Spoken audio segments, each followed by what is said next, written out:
এই ক্লাসে তোমাদের 145 পৃষ্ঠার যে অঙ্কটা রয়েছে সেটা আমরা সমাধান করে দিব। যদি তুমি প্রশ্নটা খেয়াল করো তাহলে কিন্তু এখানে দুই রকম একটা জিনিস দেখতে পাচ্ছ, দুটো স্কেল এবং কিছু কয়েন রয়েছে যেখানে এখানে চিত্রে দেখা যাচ্ছে এবং বলছে একটি বৃত্তাকার কয়েনের ব্যাস একাধিক পদ্ধতিতে নির্ণয় করো। তাহলে এখানে এই যে বৃত্তাকার কয়েন আছে, 1 টাকার কয়েন, 5 টাকার কয়েন, এইটাকে তোমার একাধিক পদ্ধতি, একাধিক বলতে কিন্তু অনেক পদ্ধতি হয়, কিন্তু যদি একটু উপরে খেয়াল করো তাহলে কিন্তু এখানে দেখো দুইটা পদ্ধতির কথা উল্লেখ রয়েছে, এইখানে একটা পদ্ধতির কথা উল্লেখ রয়েছে এবং নিচে দেখো আরেকটা পদ্ধতির কথা উল্লেখ রয়েছে, মানে দুইটা পদ্ধতিতে তোমাদের এই কয়েনটা মাপতে হবে, যার এখানে ধারাবাহিকভাবে প্রশ্ন দেওয়া আছে এবং যার উত্তর আমাদের করতে হবে। তো চলো আমরা বেশি কথা না বলে এই প্রশ্নগুলোর উত্তরটা করে নিই এবং সেই মাপগুলো তোমাদের দেখিয়ে দিই। পদ্ধতি 1 এর যে প্রশ্নগুলো ছিল তার উত্তর যদি আমরা খেয়াল করে, প্রথমে আমরা লিখব উপকরণ 5টি কয়েন 2 টাকার, ঠিক আছে, 2 টাকার 5টি কয়েন সেন্টিমিটার স্কেলে, যেটা পদ্ধতি 1 এ বলা হয়েছিল সেই কথাটা আমরা লিখে নিব। তারপর লিখব আমরা পদ্ধতি 1, যে প্রশ্নের পদ্ধতি 1 এ ছিল, পদ্ধতি 1 এ ছিল মনে করি একটি 2 টাকার মুদ্রার পুরুত্ব 2 মিলিমিটার। 2 নম্বর হলো খাতায় অনুমানকৃত মাপ 2 মিলিমিটার লিখে। 3 নম্বর হলো স্কেল দিয়ে মেপে একটি কয়েনের পুরুত্ব পাওয়া গেল 1.8 মিলিমিটার। তো আমাদের 1 নম্বর প্রশ্নের উত্তর এইটা এবং ঘ নম্বর প্রশ্নের উত্তর হলো তোমার এইটা, দেখো লেখা আছে আনুমানিক স্কেল, যেটা রয়েছে অনুমান করা ও স্কেল দ্বারা পরিমাপকৃত মানের পার্থক্য 2 - 1.8 বিয়োগ করলে 0.2 মিলিমিটার। এবং তারপর যদি আমরা পদ্ধতি 2 এর প্রশ্নের উত্তরটা দেখি তাহলে আমরা উত্তরে এই জিনিসটা লিখতে পারি।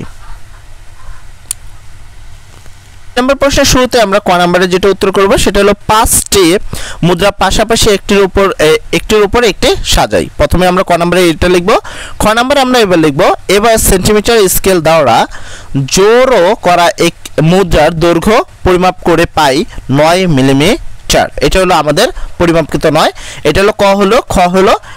তো গ নম্বর প্রশ্নের উত্তরে তোমাদেরকে করতে হবে এখানে পরিমাপকৃত মোট দৈর্ঘ্য হতে মুদ্রার সংখ্যা ভাগ করলে একটি কয়েনের দৈর্ঘ্য পাওয়া যায়।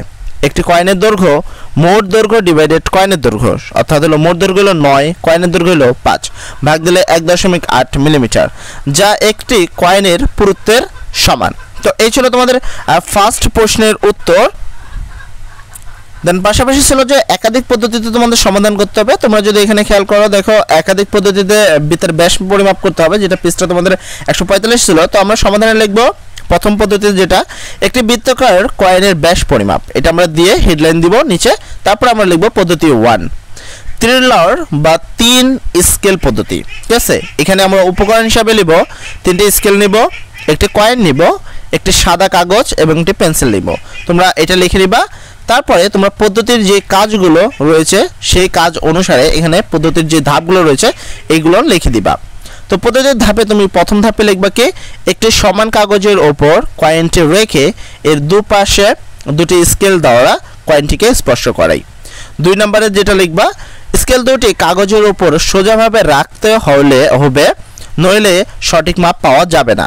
3 নম্বরে তোমরা যেটা লিখবা সেটা হলো পেন্সিল দিয়ে স্কেল দুটির যে পাশে কয়েন সে পাশের মাথা দুটি কাগজের যে দুটি স্থানে বসে সেই স্থানটি চিহ্নিত করি। মনে করি এ বি 2 বিন্দু পাওয়া গেল, মনে করি এ বি 2টা বিন্দু পাওয়া গেল। এবং ধাপ নাম্বার 4 এ তোমাদের যেটা লিখতে হবে সেটা হলো এরপর তৃতীয় স্কেল দ্বারা এ বি এর দৈর্ঘ্য পরিমাপ করা যায়। অনেকটা এই চিত্রের মতো করে সমাধান করতে হবে। তো এইটা ছিল তোমাদের পদ্ধতি 1, অর্থাৎ চিত্র। তারপরে এই চিত্রটা লেখার পর লিখবা চিত্র হতে প্রাপ্ত কয়েনের ব্যাস 2 সেন্টিমিটার। আশা করি পদ্ধতি 1 বুঝতে পারছো। এবার চলো আমরা পদ্ধতি 2 এ দেখে নিই। তো পদ্ধতি 2 আমাদের শুরুতেই লিখতে হবে, তো পদ্ধতি 2 তারপর লিখতে হবে সর্বাধিক দূরত্ব নির্ণয় পদ্ধতি। তো এই পদ্ধতির এটা হলো নাম। তারপর এই পদ্ধতিতে আমাদের যেটা লাগবে একটি স্কেল লাগবে, কয়েন লাগবে এবং পদ্ধতির প্রথম ধাপে আমাদের লিখতে হবে একটি কয়েন কোনো সমান জায়গায় রাখা। পদ্ধতি 2 নম্বর অপশনে লিখতে হবে কয়েনটির এক প্রান্ত থেকে অন্য প্রান্ত একটি স্কেল দিয়ে মেপে দেখি সর্বাধিক কত দূরত্ব পাওয়া যায়। 3 নম্বরে তোমাদের লিখতে হবে ধরা যাক সর্বাধিক পাওয়া গেল 2 মিলিমিটার। এবার কয়েনটি উল্টাও।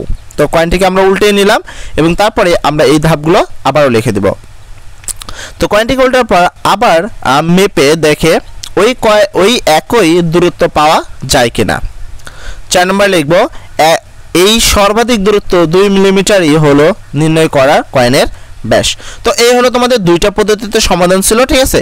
তোমাদের টোটাল যতগুলো পদ্ধতির সমাধান করা দরকার আমরা কিন্তু ততটুকু করে দিয়েছি।